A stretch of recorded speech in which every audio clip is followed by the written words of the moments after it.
everyone, it's Martin from Movie, and welcome to my Feral Druid PvP guide in patch 4.3. Now, I'll be covering pretty much everything. I'll be covering talent points, why I chose them, gems, enchants, reforging, stat priority, glyphs, and my opinions on the whole stuff. Yes, so hope you'll enjoy this video, this tutorial, and let's begin.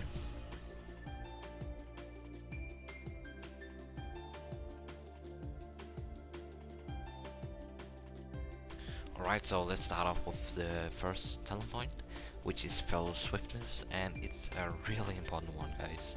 It increases your movement speed by 30% while you're in cat form, and increases your dodge in bear form by 4%, and cat as well.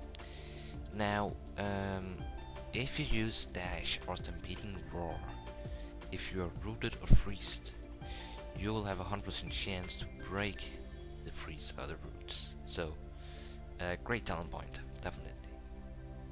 Okay, next talent point is Predatory Strikes, and increases the critical strike chance of your arch by 50% on targets at or above 80% health. Now, another thing it does, and it is a really great thing droids got, that per combo point you have, like, if I put 5 combo points on a target and finish him with a finishing move, I'll have a 100% chance to get a buff that does that I can cast an instant spell and costing no mana. Now, a lot of droid does that they use the Cyclone to reset the fight, or Healing Touch just to get some more HP if they are low or something like that. So yeah, it's a great talent point. Infected Wounds does that you shared, ravage, maul, and mangle. Like each time you use that attack on someone, they'll have a debuff that reduces the movement speed by 50% and the attack speed by 20. Now this is great if you are chasing a ranged or a healer just tries to get away from you. Then just be sure to keep this debuff on the target, because then you pretty much like they can't really flee from you. So yeah. Alright, King of the Jungle. When you use Enrage in bear form, your damage is increased by 15%. Now, the most important of this talent is that if you're low on energy in cat form and you use your attack as Fury, you will recover 60 energy, which is great, because sometimes you will reach a point where you have absolutely no energy back and you don't want to wait for the regeneration. So use Tiger's Fury and you'll instantly get 60 energy. Alright, so we have Stampede, and Stampede does that if you charge in bear form, your immediate is increased by 30 in 8 seconds.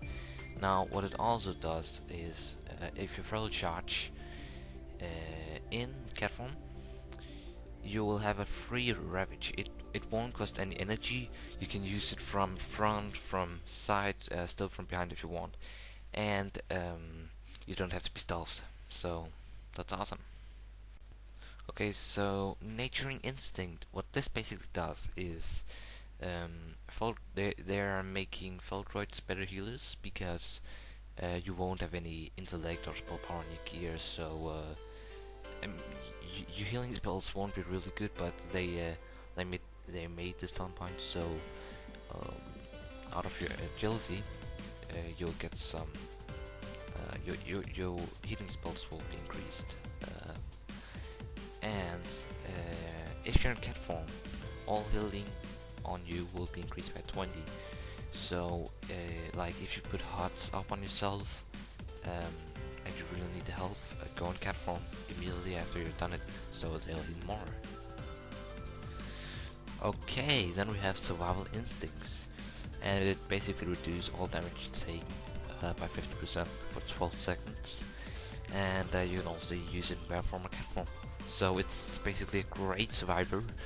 If you see an enemy popping a lot of stuff, I would recommend to use it.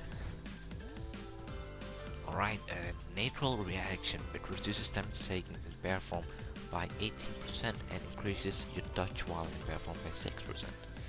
And every time you dodge an attack, you'll generate re-rage. So that's great. I mean, it makes the bear form a really good survivor and good defender. Alright, Render and Tear increases damage done by your maul and shirt attacks on bleeding targets by 20% and increases the critical strike chance of your ferocious bite by 25% on bleeding targets.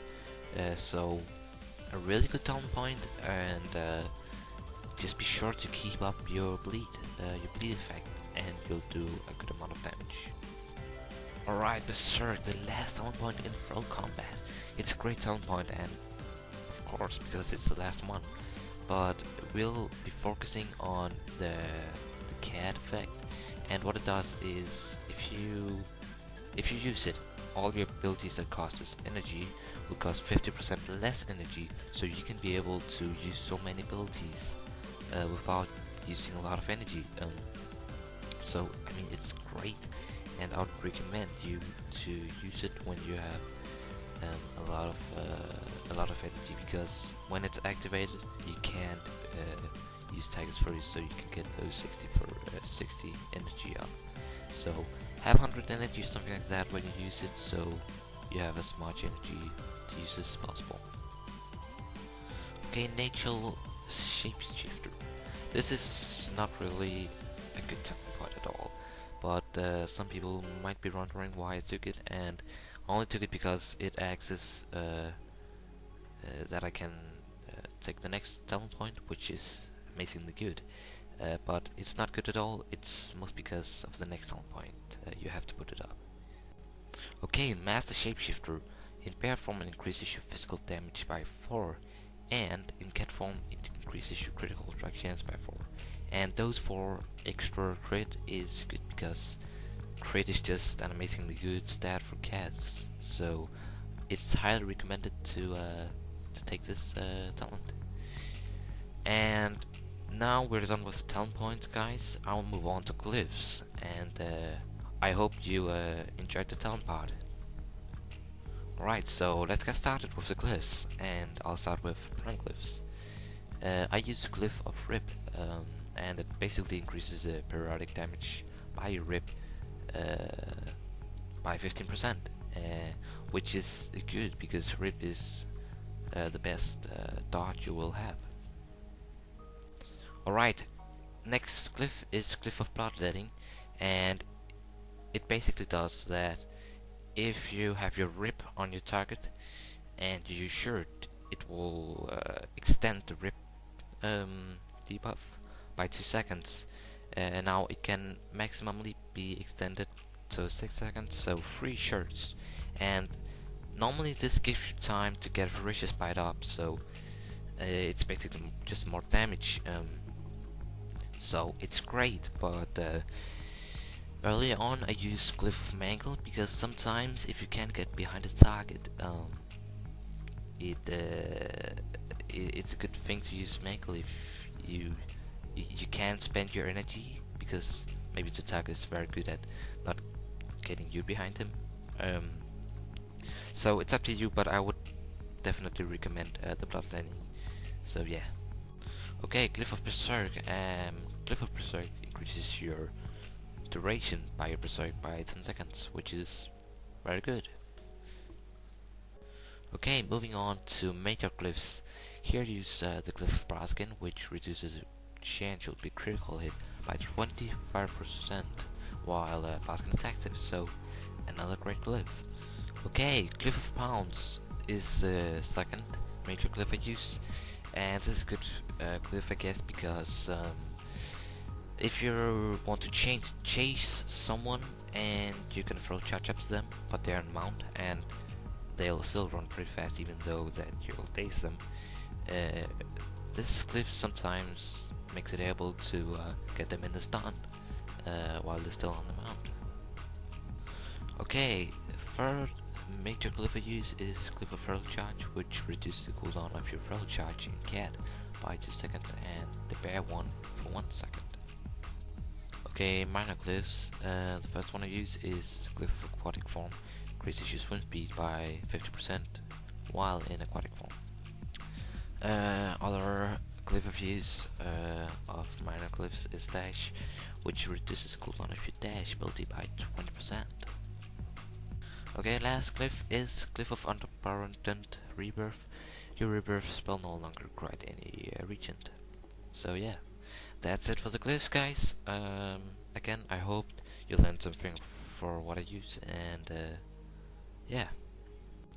Okay, let's move on to the gems. I just want to note fast that when I'm gemming, I like to get the socket bonus. I know a lot of people just put in the red sockets a lot because those are really good. But I like to keep the socket bonus. It's up to you guys what you want to do. Okay, so as red socket I like to use Delicate Inferno Ruby, which increases your agility by 40. As blue gem I like to use the Glinting Demon Sire, which increases agility by 20 and hit by 20. Alright, as yellow gem I like to use the Deadly Ember Topaz, which increases agility by 20 and crit by 20. Okay, and as the meta gem I like to use Agile Shadow Spirit Diamond, which increases your agility by 54 and your critical chance effect by 3%, and you need 3 red gems to get the bonus. Okay, so for enchants, I'll just list them up so you can see them, because covering pretty much everyone will take quite a while.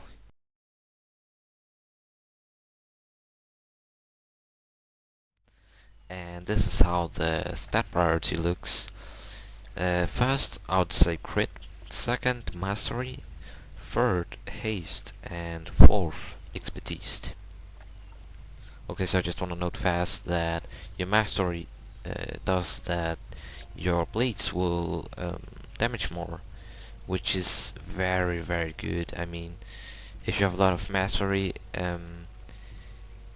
you will just, I mean, your rib and your rake and your opening dot will give insanely much damage to the target. Okay, next on is reforging, and as Feral Druid, I don't think you need to reforge that much. I mean, I like to keep the stats that you have, but if you like to reforge anything, that's up to you. One minimal requirement is the hit cap, and I would recommend to reforge either haste or expertise over to hit for getting the hit cap, because I mean the hit cap is just so important. It's sad to miss an ability or something like that, but missing a stun in a fight, and I've tried it, trust me guys, if you miss a stun, you pounce or your bash or something like that, it can change the fight so much. So you just need to have the hit cap. Okay, so if you're interested in further details on my character, you can go to my armory. The link will be in the description. Alright guys, I hope you enjoyed my Feral Druid PvP guide for Pack 4.3. Also hope you'll take some of what you learned in this video with you. Doesn't seem like this poor cat did. He should have used a shower stampeding roar. Poor cat. Anyways, I will be uploading another Feral Druid PvP guide, which will contain strategies, tactics, abilities, how they work and stuff.